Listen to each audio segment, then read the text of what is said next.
Hi, my friend.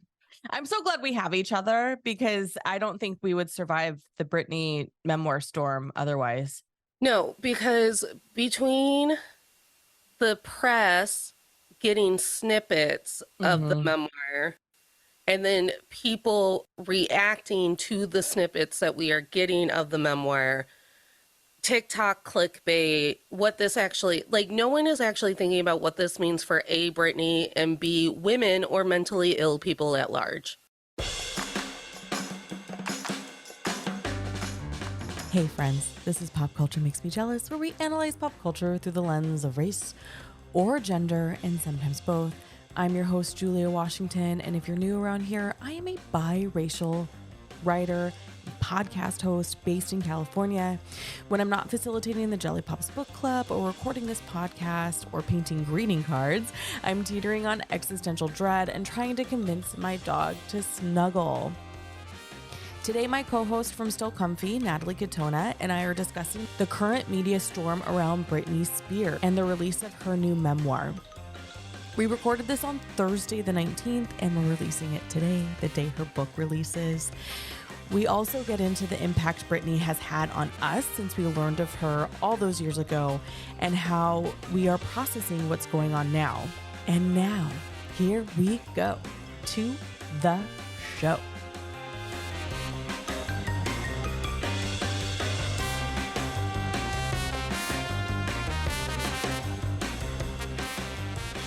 Hi, my friend. I'm so glad we have each other because I don't think we would survive the Britney memoir storm otherwise. No, because between the press getting snippets of the Hmm. memoir and then people reacting to the snippets that we are getting of the memoir, TikTok clickbait, what this actually, like, no one is actually thinking about what this means for A, Britney, and B, women or mentally ill people at large. It's a whole lot of, and we'll get into it, I'm sure, but there's a whole lot of we need to feel sorry for Justin shit going on, Uh, and it makes me sick. as you know, I choose to never feel sorry for a rich white man, even when they're hurtling themselves to the bottom of the sea.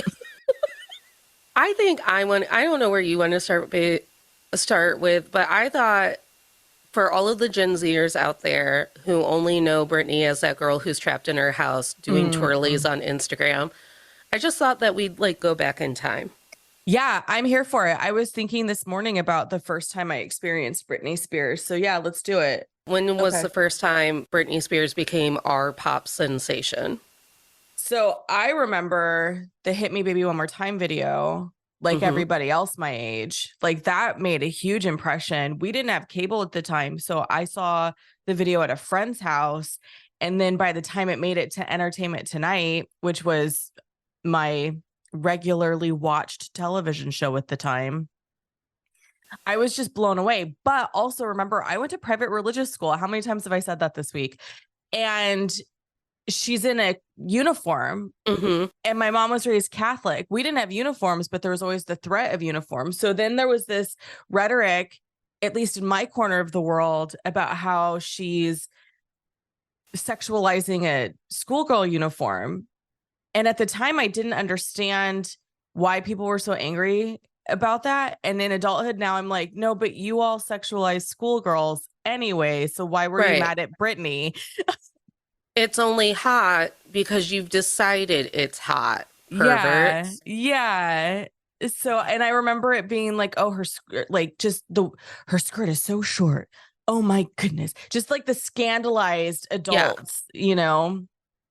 So I also remember the Hit Me Baby One More Time music video, literally memorized the choreography and Mm-hmm. would do it in between my productions of Grease for my stuffed animals. Cute.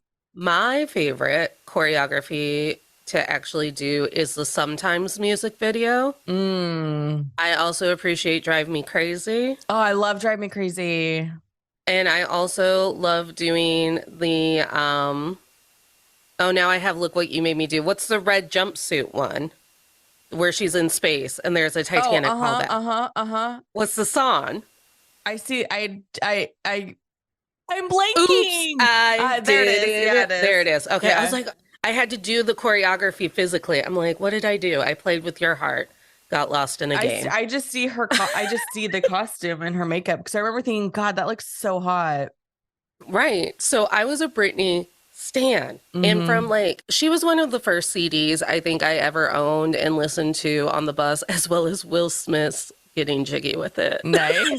I mean, I feel like that was the era too, though. Like that was kind of what we like. Yeah. That was pop at the time.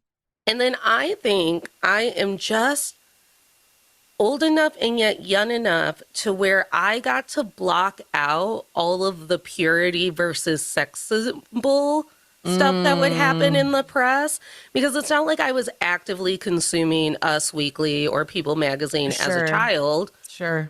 I was at grocery stores reading the headlines. So you kind of like get bubbled out of that. But watching the documentaries and hearing people talk about her now and whatnot, and this whole idea that like she was supposed to be a Madonna virgin, and yet she was also the tramp dancing around in her Catholic schoolgirl skirt. And it's that dichotomy that we're always seeing in our young pop stars, where it's like, this is the first way that they undermine us and anything that we're ever going to have to say. Yeah. And it's just so upsetting how it's like this forced sexualization in order to get fame, but then the condemnation for it when they're old enough to understand their sexuality. Correct. And and no one is putting on their outfit for Drive Me Crazy and thinking one day I might have to be going through a high profile divorce. Right. And it will be this crop top that everyone plasters all over the internet about why I don't get custody of my kids. Right. Right. And the thing with Britney too, that I remember a lot was because you managed to like not hear the rhetoric, but because I was in a very religious environment, that was all we heard. Yeah. Don't let your daughters, this isn't appropriate. How dare. I even remember like one of my church people, she brought the pastor a Britney Spears CD and a Jewel CD and said, the youth pastor, and said, my mom wants you to listen to these to determine whether or not it's appropriate for me to listen to.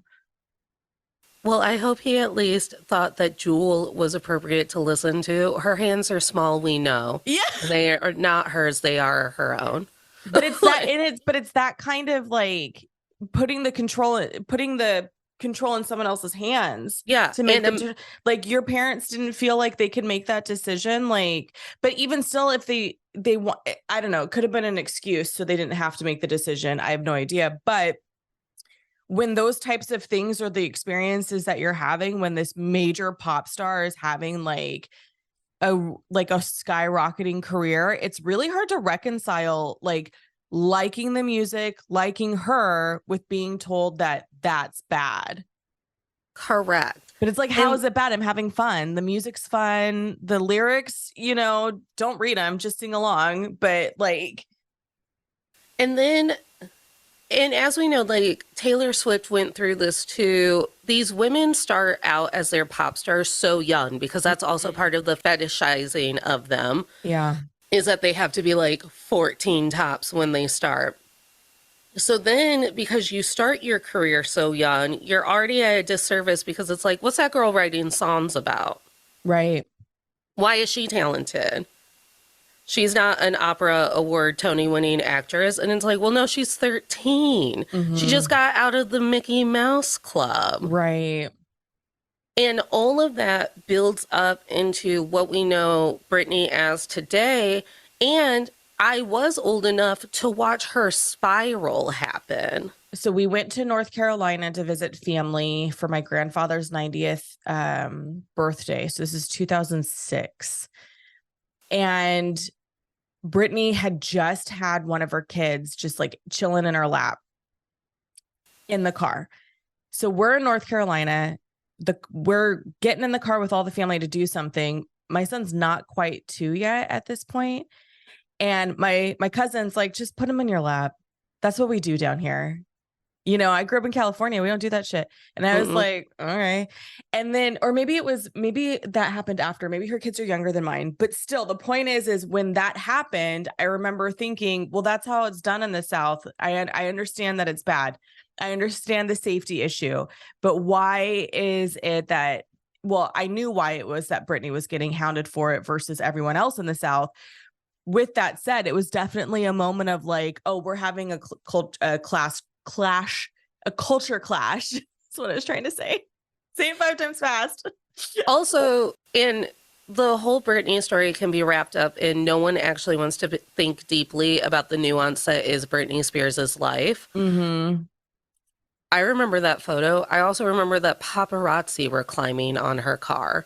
Like, I remember she undid the car seat and all of it to grab her kids so they'd stop scaring him. And that's the thing that I think isn't being paid attention to enough right now with her media storm and like the backlash, not the backlash, but like the past of the Britney Spears, because what we learned in the Beckham documentary is that the kids were freaked out by so much paparazzi because it was so aggressive. We knew and we know paparazzi is aggressive. And there's like sort of this provocation to get the picture because, you know, we all got to eat. We all live in a society where we all got to eat and got to get our coins so we can eat, but at the expense of other people. And how scary is it? Like there's a scene in the Beckham documentary where Victoria's just like, it's okay, kiddos. Like, I mean, she doesn't call them kiddos, but she's like, it's okay. Like, it's going to be, you know, mommy and daddy are here, like blah, blah, blah. And you're just like, how fucking terrifying for a child / the parent who doesn't know if that photographer is going to be bold enough to break into my car. I mean, and we saw Princess Di go through that with Harry and William, literally begging grown men on the street, hey, can my kid just have their first day of school? Like, we'll do 5 minutes of pictures and then please just go. Yeah. And not everyone is going to have the wherewithal, the grace, or, you know, the confidence to do what Princess Di did and set boundaries. And also, then you're just opening up your boundaries to be disrespected. Right. So I think the thing that the illustration of Britney Spears' spiral is when I think about that time, we were still like casually millennium racist. We were still casually millennium homophobic. We're still casually millennium making sexist, making fun of the mentally ill, all of it. So then Britney starts to struggle because of whatever's going on with her medically or emotionally or with all of the stress outside factors. And instead of seeing a woman in crisis, we love to push successful women off a cliff and be like, haha, we knew that you couldn't be doing this and doing it well. Yeah, it feeds into the narrative that women are crazy and you give them too much power and they can't handle it. And, you know, all of that sort of bullshit to keep us down. And I think what it truly illustrates for me when I'm watching the documentaries and revisiting podcasts and all of it is, no, truly, I am unsafe if I am a woman who is publicly struggling. Because I also remember from the early millennium, Michael Jackson throwing a blanket over his kid's head and dangling him from a balcony. But we never talk about it anymore. And people still put their kids in Michael Jackson's house. So it's just different the way that we're treated when we're in crisis, but also very loud and apparent about that crisis. Yeah. And it's heartbreaking because for so many reasons, one of which is was this crisis inevitable? Because her parents really did push her into performance at such a young age. Like we've all seen the Star Search competition performance. That is a little girl who is a powerhouse voice, who is just commanding presence, who is going places, but she's a little girl. Yeah. So started very, very young. And then because her parents weren't exactly the best support system, it's like, was her demise was inevitable? Is that the conclusion to this because she had shitty parents? Probably yes. But then also it's like, how different would her life have been if she had had a support system that said, we know you're talented, but we also want to make sure that you're healthy and safe. And you and I have talked before about how literally it's a lottery on what pop divas are actually going to survive their stardom. Right.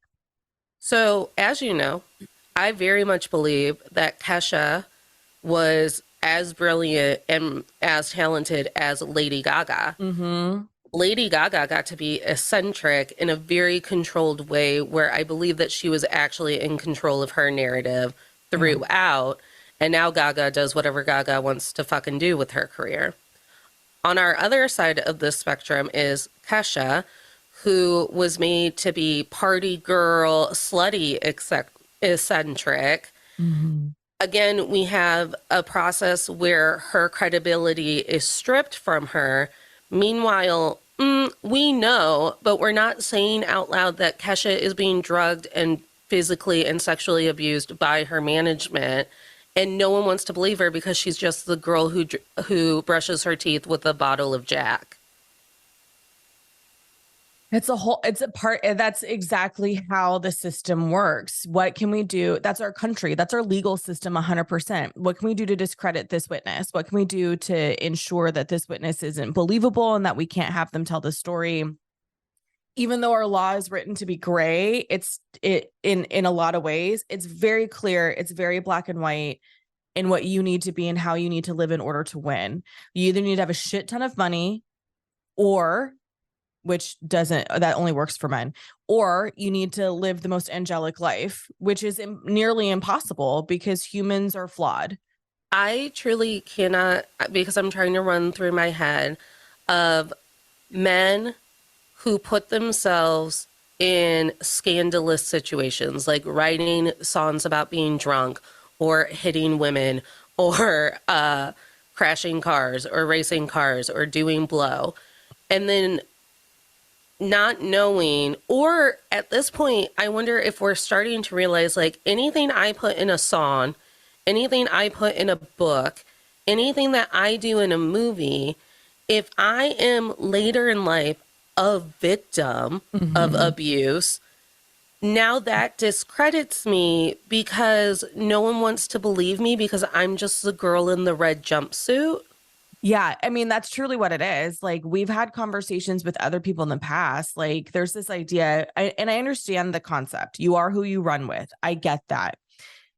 But it's deeper than that, and it's a little more nuanced than that, because I don't know if you've ever been this friend. I've been the friend where no one's offered the drugs, but they all go into the bathroom to do the lines. I had no idea. Of course, once I realized what was going on, 3 years into the friendship, it was like, I got to get out because I don't want people thinking I do that shit, because people probably thought I did that shit because they knew that person did that shit. But that is not a vibe I'm into. But it's that kind of concept, right? Like, you are who you run with, but there's no room for like the believability that somebody didn't do, like somebody in the group doesn't do that sort of thing. There's no separation of Britney being a woman who is in distress because of a medical and mental situation. And Britney, who is also in distress because she is a woman who has been medically and emotionally and mentally abused for 13 years now. If not longer. Honestly, I think it's longer. Honestly. Because even just with everything that she was doing in the early 2000s, like with the reveal that like she was pregnant and Justin Timberlake like forced her to get an abortion. I don't think it was just Justin. No. She's never, between the abortion coming out, her saying in a courtroom, I have an IUD in my body, it's preventing me from having children that I want to have, and they will not let me take it out. They will not take me to the doctor. I'm not allowed to drive a car. I'm not allowed to fall in love and get married. It's like, when was the last time Britney had body autonomy? And we like to think of things as isolated incidents where it's like, this is happening to Britney. Britney deserves this. She walked barefoot in a gas station. She shaved her head. She put her kids in danger in a car. So that happens to Britney because Britney made choices. But then I have also been on the phone with my sister, and she's like, "What are you doing?" And I'm like, "Cleaning my house because dad is visiting, and I don't want to be put into a conservatorship."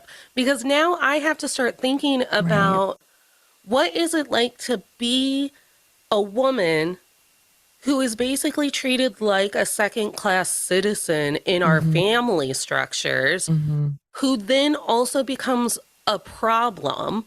Right. And then that problem has to go away. And we do set the idea that Britney Spears' medical abuse is something isolated and has only happened to Britney Spears is ridiculous, because we all watched Judy Garland go through that throughout her career. Also, we read medical articles from a long time ago. I'm not going to pretend to understand time. And about doctors literally like molesting women into orgasm and calling that psychiatric help. Right. Or there's the other side of that too, with like the story of Henrietta Lacks. If no one's ever read that book, The Immortal Life of Henrietta Lacks, she's literally the reason why we have the Gila. Um, what's the word? I don't know. Gene is the only word that's coming to mind. I can't remember because it's been a minute since I've read the book, but they basically like stole her cells and studied them. She had ovarian cancer. And like, she's the reason why so much medical advancement has happened, but it was all against her will. She had no idea. She had no idea of the treatment. She had no idea of what she was going through, and her family suffered for it, in such a way. And to your point about like the medical abuse that Britney Spears went through, I think what's really frustrating watching everything unfold, because at the time when she started her downfall, I think I was very confused by it because we didn't know a lot back then, which is really gross and sad. And I was young because Brittany's only a handful of years older than me. I mean, maybe two. She might be 2 or 3 years older than me. And now in the time of life where I'm at now, I can look back and I can see it is a woman who's crying out for help. It is a society that doesn't understand how to help. And now I have a lived experience of that, because to your point about like, no, I got to clean my house, I'm not in a conservatorship. It's literally how I didn't raise my child in fear, but I did raise my child with the knowledge that somebody could become very upset about something that I did and call an authority to question whether or not I was a staying stable parent that should be allowed to raise her child. And that's what dictated my parenting. And I Mm-hmm. hate that. So I understand Brittany's desire to want to have another chance to do it in a way without the fear of someone coming in and fucking it up for her. Yeah.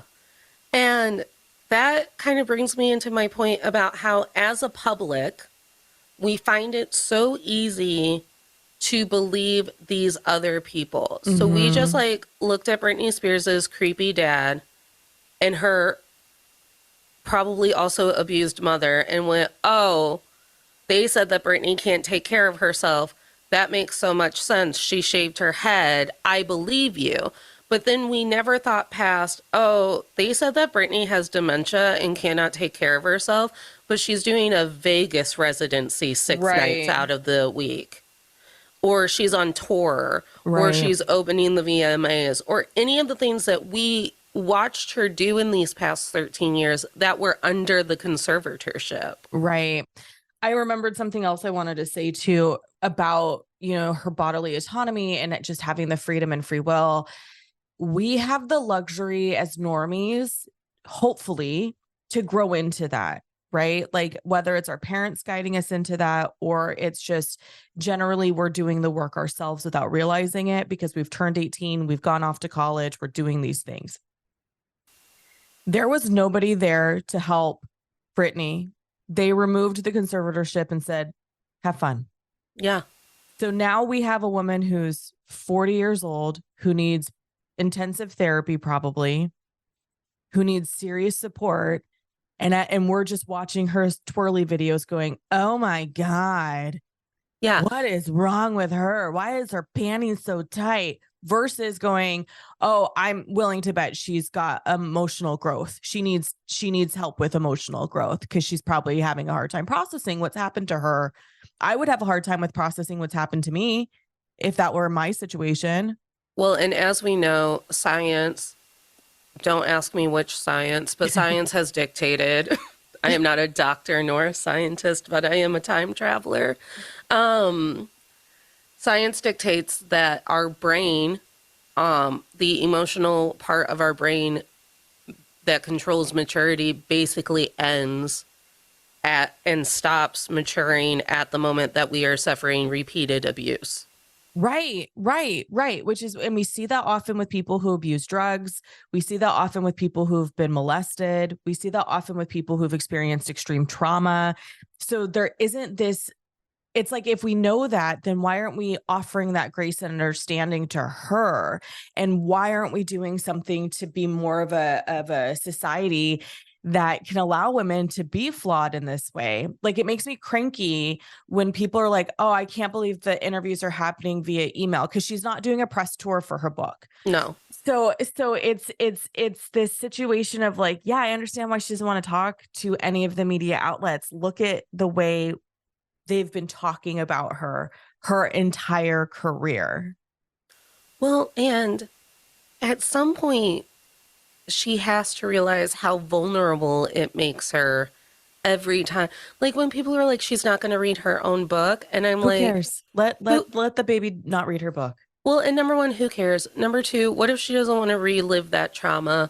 Number three, what if she's also very aware of how awful the public is already being about this book? Well, and that's the thing, the relive the trauma, right? Because here's the thing. You and I had a conversation. I forget which one of your episodes it was, or maybe it was one of my episodes. I had shared with you I had played a character in a play who was mean. Mm-hmm.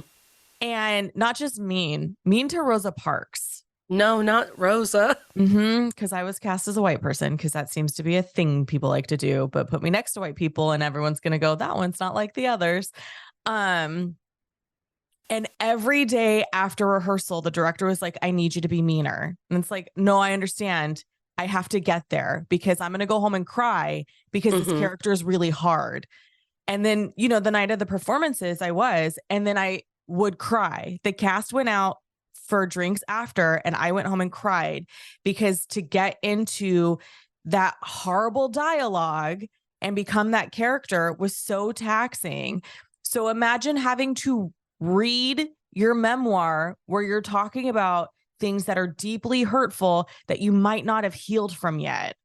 In the timeline of this memoir, because a lot of people have the luxury of being Gina Davis, who gets to read her memoir about how the forced politeness of her family eventually led her to abusive and traumatic situations that she herself did not know how to get out of. But now Gina Davis is a well-respected member of Hollywood. She's a woman that we all look up to, especially me and you. And she had the luxury of taking time, of processing. She gets to trust a therapist because a therapist has never been used as a weapon against her in a court of law. Like, how is Amber Heard ever going back to therapy?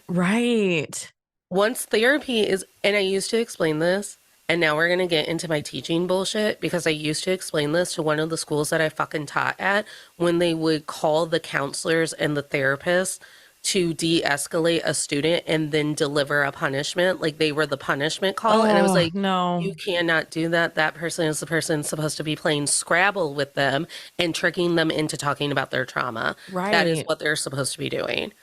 But anyways, who am I? A person who understands psychology, clearly. Clearly. So anyways, so Gina Davis had the gift of time. And she had the gift of actually working through her bullshit. As we know, Britney Spears did not have the gift of time, because at some point she was like, we have to write this book. It has to be 300 pages. It has to go out immediately. Justin Timberlake is going to be on my ass, and he always wins. Yeah. And he does always win. Justice for Janet. Justice for Janet. And he's going to come out with a stupid fucking noodle ramen head. And he's going to be like, maybe she miscarried and I misinterpreted what was going on. And he'll spin and he'll spin and he'll spin. And we will believe him because we like bye, bye, bye. Right.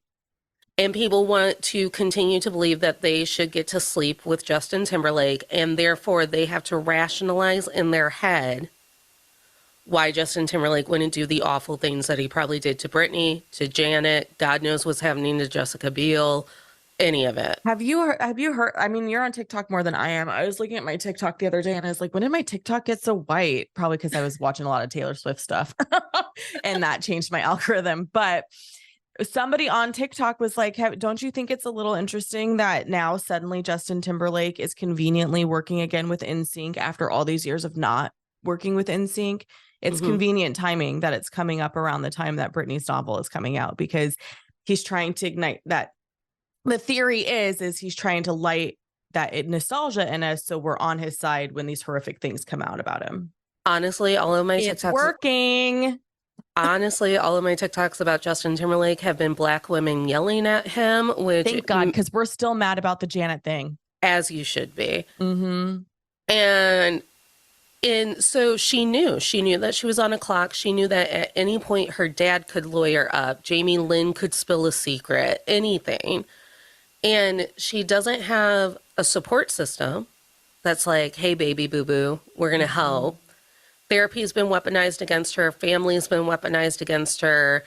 Well, and the guy she married, who knows how honest and true that was. I mean, he became such a gross human in the divorce process. Instantly. Like, my heart hurt for her when that happened. I mean, Octavia Spencer came out and was like, girl, get that prenup. And then, you know, everyone jumped on Octavia for that. And I was like, I feel like Octavia is the auntie that we all need to remind us that even though we are in love, we're still being abused. Because honestly, as you know, my conspiracy theory is that man was hired by Britney's dad to court her and be a voice, be like an ear on the inside. I mean, I at this point, I wouldn't put anything past Britney's dad.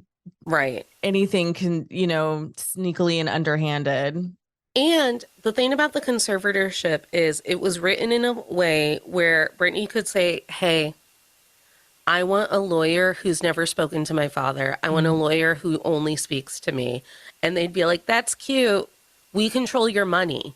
Right. We're not paying a lawyer that we're not okaying. We're also hiring everyone for you. So we're also not doing that. Right. And then the court backed up all of these people and went, well, that's the terms of the conservatorship. If she doesn't have control of her money, she doesn't have control over her money. How is she supposed to pay for a lawyer? Yeah, it's frustrating too, because I remember from the doc, there was a situation where she had come to court and she's like, why does this attorney deserve a raise? He literally wrote to the court to ask for more money for a higher pay because I'm doing better. So if I'm doing better, then why is he still here? Like, yeah, girl. He's not my therapist. I'm so proud of her for the way she was able to go to bat for herself repeatedly during the conservatorship hearings, because that's scary. That's hard. And because of how public it was, like the vulnerability needed to muster up. And again, what kind of support did she have going through it? Probably none. And that breaks my heart too, because she deserves to have a trusted confidant to help her get through to the next phase of life. Hey, friends, now's a great time for you to go into your podcast player to rate and review the show, unless you're driving, because safety never takes a holiday. But ratings and reviews help this show get found by other listeners, and these types of things matter to the platforms who play your favorite show. Okay, thank you in advance for your review.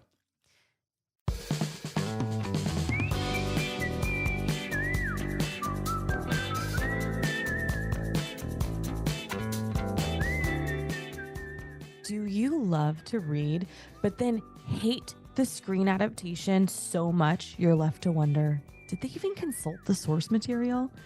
Or are you the type who refuses to watch the screen adaptation of your favorite book? Maybe you're the type who loves to compare the book to the screen adaptation. If any of these resonate, then Jelly Pop's Book Club is the book club for you. We read book to screen adaptations and dissect their differences, discuss whether or not the screen captures the themes of our beloved books, and how the screen adaptation measures up. Sometimes there are guests, and sometimes it's just me, Julia Washington. Jelly Pop's book club was born from our parent show, Pop Culture Makes Me Jealous, where we analyze pop culture through the lens of race or gender, and sometimes both. We covered quite a few book to screen adaptations over there, and our Patreon community wanted more, so we started a live book club. Now, that live book club has inspired this show. In our book club, you can read the book or watch the screen adaptation. It's not like your junior year English class where you'll get dinged if you write your essay based on the movie. If you're interested in our live book club, head on over to patreon.com/Julia Washington to learn more. In the meantime, be sure to subscribe wherever you get your podcasts so you never miss an episode. Thanks for tuning in, y'all.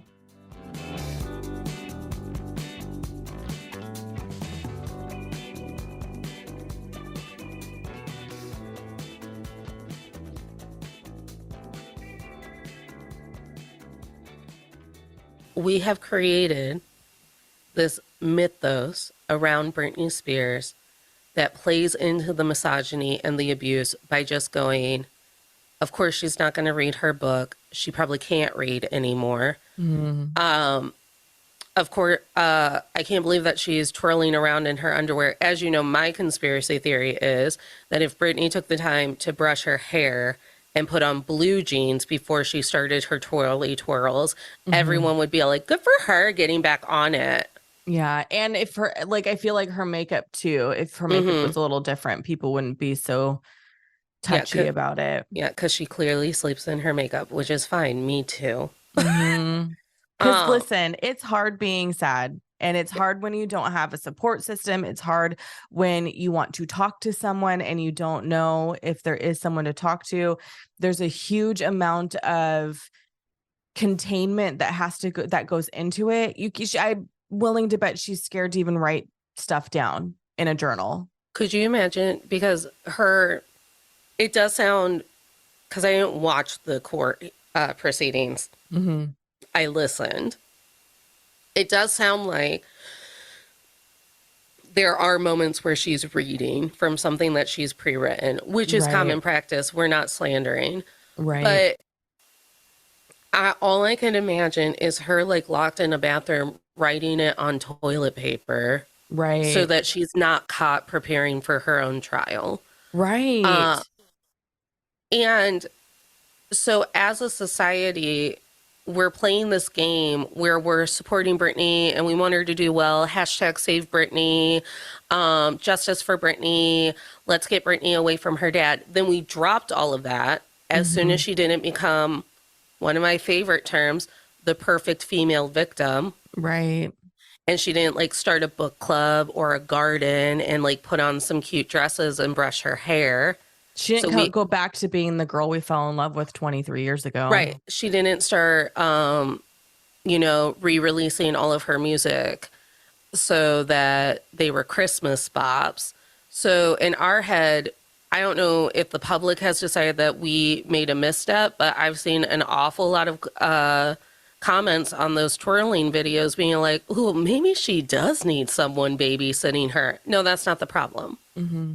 The problem is that we have no idea what the medication that she was incorrectly prescribed and incorrectly given did to her brain. It's the same thing that happened to Kesha. And I'm tired of people believing that, like, your brain being medically abused for a decade isn't going to affect how you process things, how you present to people. But when you listen to her in those courts, I was like, well, shit. She's handling that better than I would. Because 100%. As you know, I cry every time someone confronts me. I would, again, like I said, I was so proud of her because she had it wasn't that she had the wherewithal. She came to court to play. She wasn't going to fuck around. She came to court with receipts on why she deserved her own self back. And I think she doesn't get enough credit for that because that tells me there's somebody in there trying so hard to exist and have the freedom to exist in the way that you and I get to exist. And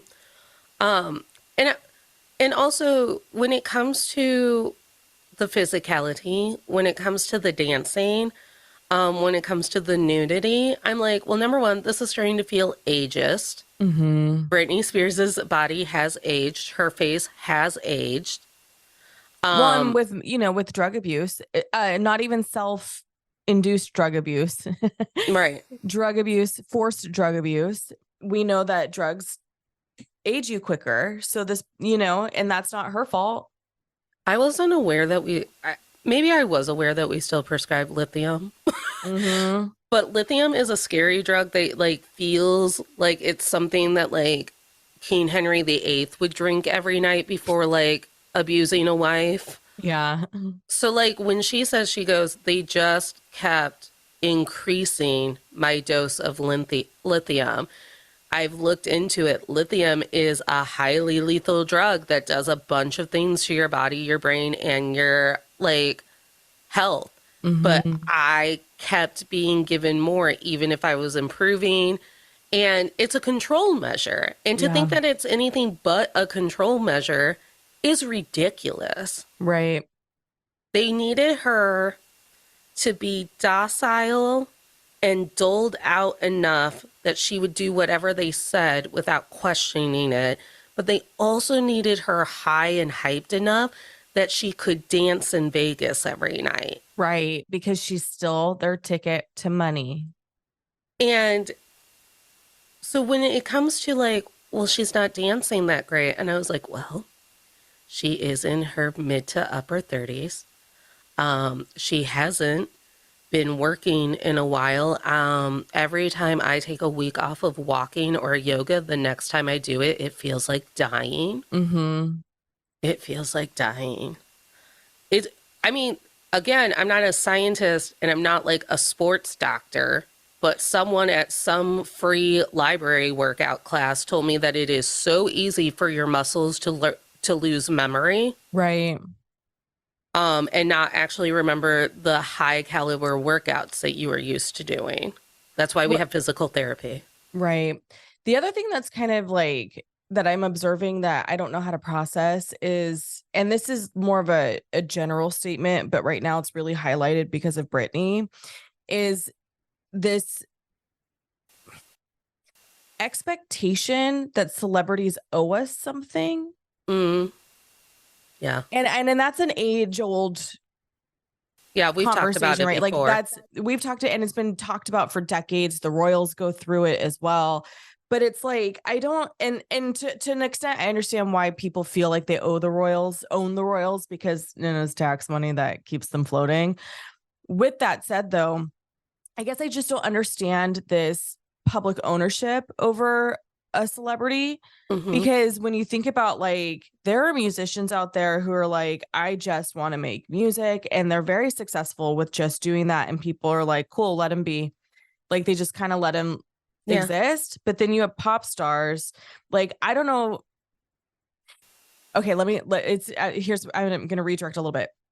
What I'm hoping to read in the book is whether or not Britney even wanted to have a music career / be a mega pop star. Mm-hmm. Because part of me feels like she would have been content singing and dancing at any capacity at any point in her life. If her career was just professional dancer, musician, or singer, I feel like she would have been happy with that.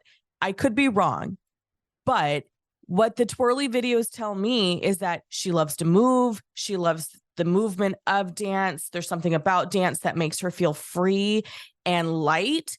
And I think that what I'd like to know, and hopefully she addresses it in her book, is would she have been fine if she just ended up going from Star Search to Mickey Mouse Club to being a backup dancer? Mm-hmm.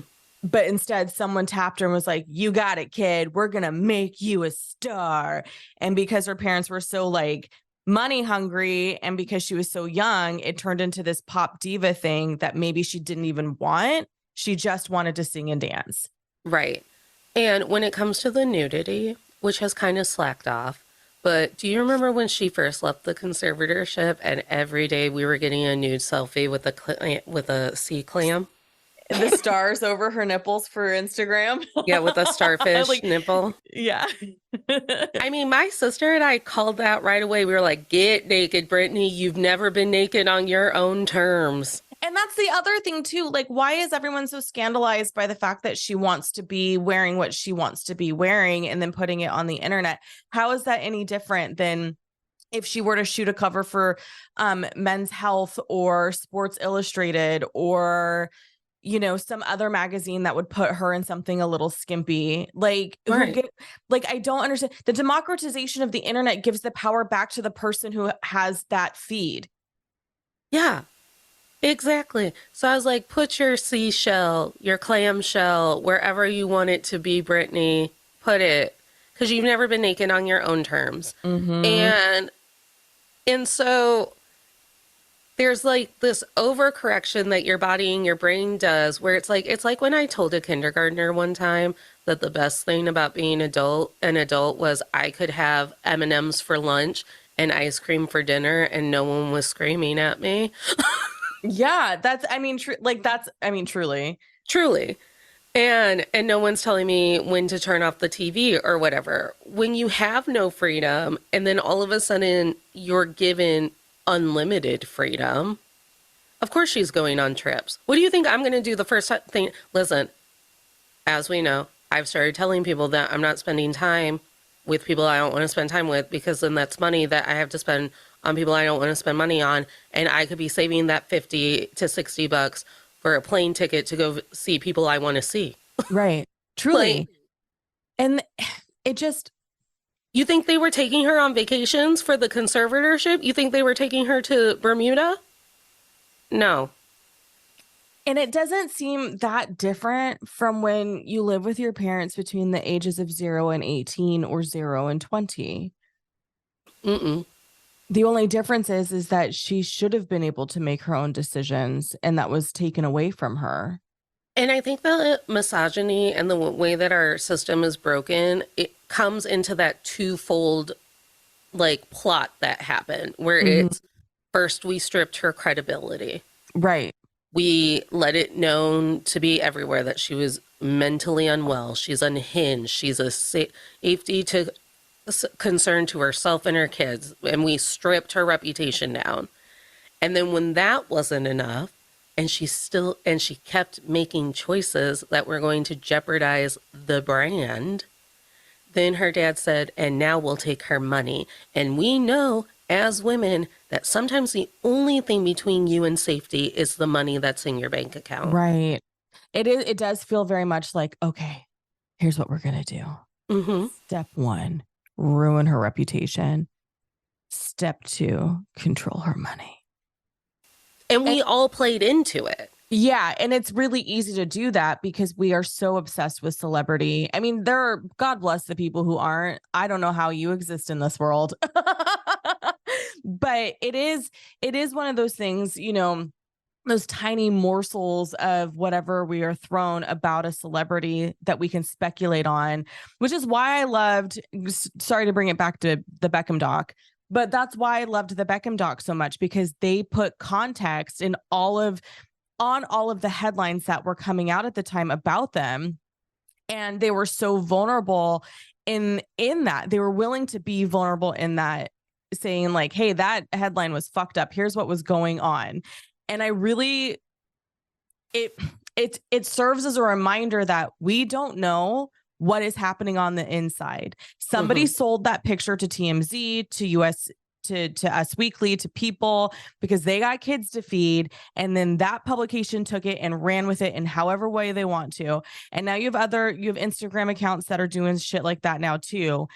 But it's like, how did we go from the point of we were so awful to Britney Spears 23 years ago to still being awful to Britney Spears now? Like, where did all that growth go that we went through as a culture and society to be right back where we were 22 years ago with how we treated her? Ableism and sexism. Ableism and sexism. Because in our head, and I think this is why I think this is what separates me from the people who aren't thinking about what they're saying when it comes to Britney Spears. I live in this. I live in the ways that we will be abused, that Yeah. stories will be turned in against us. Like, this is this is my calling. I do it once a week for everyone. And I took that on because I thought that this show was going to be me bitching about my boyfriends. And whoopsie doo. And then I found a new calling. Turns out that there's misogyny everywhere and we're all dying from it. So it turns out, and I think this is truly what makes people uncomfortable and why we sensationalize it and why we make it a joke. Because we have to logically know that if this happened to Britney Spears, that means that there are 34,000 women who were just down on their luck, had a bad dad, had a bad husband, were trying to leave, had money in their bank account, where this has also happened to them. Mm-hmm. And all it takes is some really good documentation. Because isn't that what we're always told to, just in general? Like when we're going through a situation, document anything, document everything. But because I was raised by people who were paranoid and we watched a lot of psychological thrillers before I was probably old enough to actually fully comprehend why that was a bad idea to watch that movie at 8 years old, Hitchcock movies. There's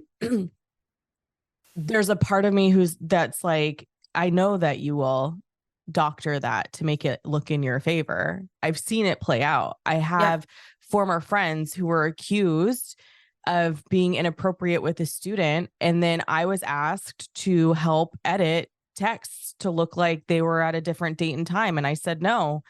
But because of my zippy wild graphic design skills, which aren't that great, that was a request. And I just thought, no, no. You're just reaffirming the fact that people are going to do shady shit to get out of doing shady shit. Or get out of the accountability for shady shit. So and I know this because I serve as a mirror a lot to bullshit that no one wants to comprehend. Right. So if you're sitting and watching the Britney Spears, I do think part of our survival instinct is to go, she deserved it. She wilded out. This is what happened. That's part of the message on purpose. Yes, that's part of the message on purpose. She wilded out. She was unhinged. Someone had to get a hold on her or whatever. Because, I mean, okay, I don't want to use this as an example because I'm a white lady. But we've seen Get Out. Like, where it's like, it's so insidious and it's so subtle that we don't even question why we feel that way about Britney Spears. Mm-hmm. And this week, as in today, but not today, because you're listening to this episode in the future. So last week, we released an episode with Elizabeth and Darcy about Final Girls in horror. And I made the point, and I was like, I think why horror gives me the tingles from my head to my toes, and why I can lose myself in the tension and the thrill of it, I go, is because when I watch Final Girls go through what they're going through, I know in the back of my brain it is very realistic that I would go through that, or I have already gone through something like that in varying degrees. Yeah. And you know what's funny is that's why I can't do certain types of genres, because it's like it's too close because it's still happening every day. I know, that's why you have to swipe to like get yourself swept away in a rom-com, Jules, because you have to believe that people are good and worth dating. Yeah. And I'm just and not even just good and worth dating, just good and worth spending time with, because it is really lonely when you're by yourself. Yeah. All the time. But I think the thing that really kind of helped me come out of the Britney brainwash, the anti-Britney brainwash, was having gone through similar experiences. Like when she lost custody of her kids, I cried for her because she's always wanted kids. We knew this. When she had her children, she was thrilled. She was delighted. It was like she finally fulfilled her dream. And then to go through all of that, and to also experience a similar situation where someone tried to take my kid away. Not to the extent of Britney's, but fighting for custody isn't easy. It's not an easy battle. And it is very much like, as much as men want to believe, as much as men want you to believe that California favors the mothers and doesn't care about the fathers, there was still a lot of bullshit I had to go through to prove that I was the right parent. Yeah. So I think when it comes to Britney's dad, Britney's mom, Justin Timberlake, and all of it, it was easier for our brains to villainize Britney as being a girl who dared to struggle. Because isn't the mentality also, well, if 3 people are saying something about you, it must be true. It must be true. It can't be that all of those people are assholes. Why would so many people all say the same thing about that person? Right. I don't know. Jan, have you never been in junior high? But I think at the core of it, it's because, and you and I see this all the time, where I'm like, people just truly want white men and white people to be good. And they will tell themselves anything to make their brain avoid the fact that a white man did something bad. And yet I sit here and I'm like, the math ain't mathin' with the statistics of it all and the history. Can we also kind of go back to the Justin Timberlake abortion situation? Yes. Because I fell deep into the comment section about that post on people on their Instagram, which I probably shouldn't have done for my own mental health and wellness. But I think I immediately messaged you and was like, everyone is protecting Justin in this situation. Oh, poor Justin. He doesn't deserve this. This is private information. How dare you share something that happened to Justin? It's her fucking body. This happened to her. It is her situation. It is her scenario. It is Britney. It's Britney, bitch. Okay? Like, Britney, you don't get to protect Justin in this situation. And this is why our society is so fucked up and probably why we lost Roe. No, because that's what I was protecting the men in her abortion versus how did that make Britney feel and how did that contribute to her fucking demise? Countless men, countless men that I have respected, men that I have laughed with, men that I have shared holidays with, men that I no longer speak to. Countless men have looked me fucking in the face when it comes to abortion and Roe and all of it and gone.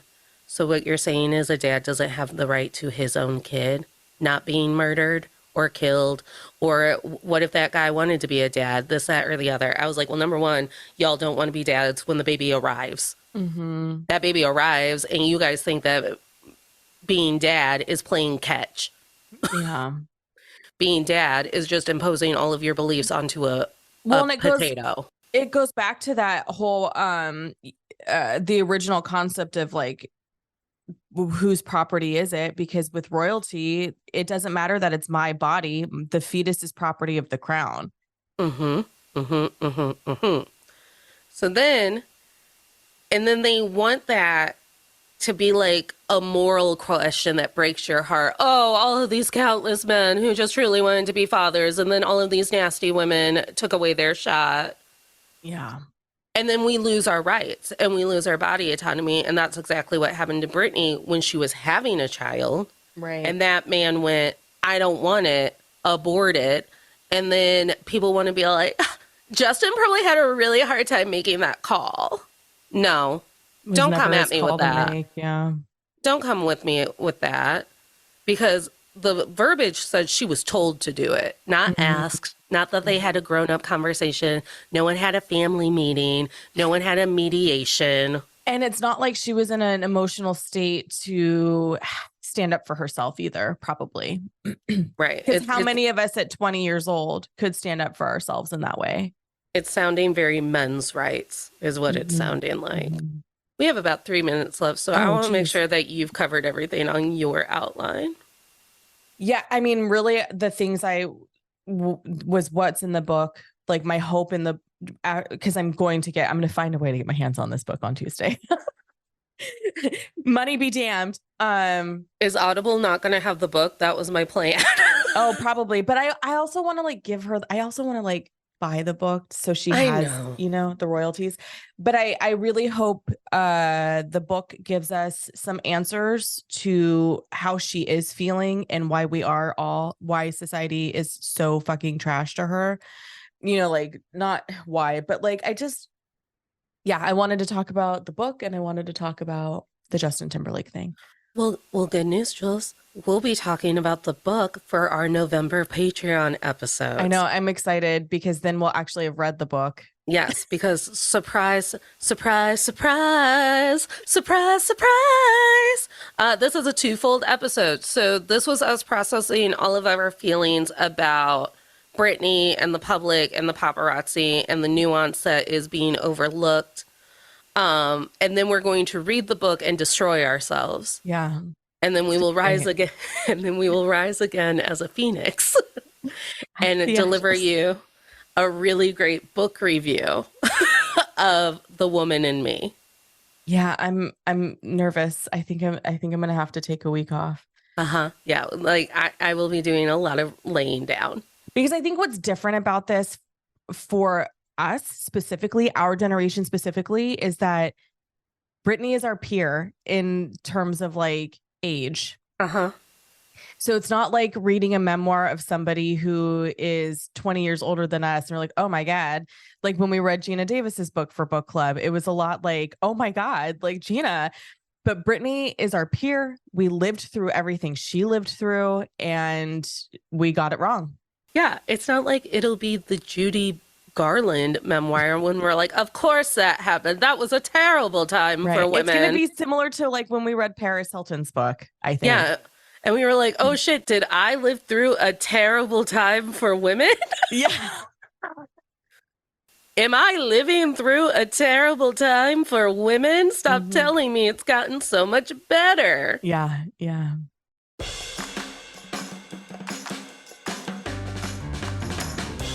I know Natalie tells people to come to my show for the research, but I didn't do any this time because there's so much about Britney in the media, from podcasts dedicated to her censorship to over-analysis of her social media. This woman has been covered so closely that the only thing I wanted to do with this episode is focus on how the windstorm surrounding her has impacted women like Natalie and me. We'll be back in November after reading her book, and like everyone else who covers pop culture, we're gonna do an episode about it, but it will be a bonus episode, so you gotta join us on Patreon for that. Pop Culture Makes Me Jealous is produced and edited by me, and I want to thank Natalie for agreeing to do this co-episode for our respective shows, and I want to thank her for our creative partnership. I really love it when you can find somebody who you work really well with and also feed off of each other's creativity and grow versus feeling threatened and insecure. It's a great place to be. If you can't get enough of this show, you can join us on Patreon. Over there, you get bonus content like extra episodes, TV and movie reviews, and a bi-monthly social happy hour where we talk about pop culture things. Oh, and you also get ad-free episodes. If you're not ready to join one of the paid tiers, you can join our community for free and you'll get a few extras. It's just not as often as the paid tiers. Thanks for tuning in, y'all. Until next time.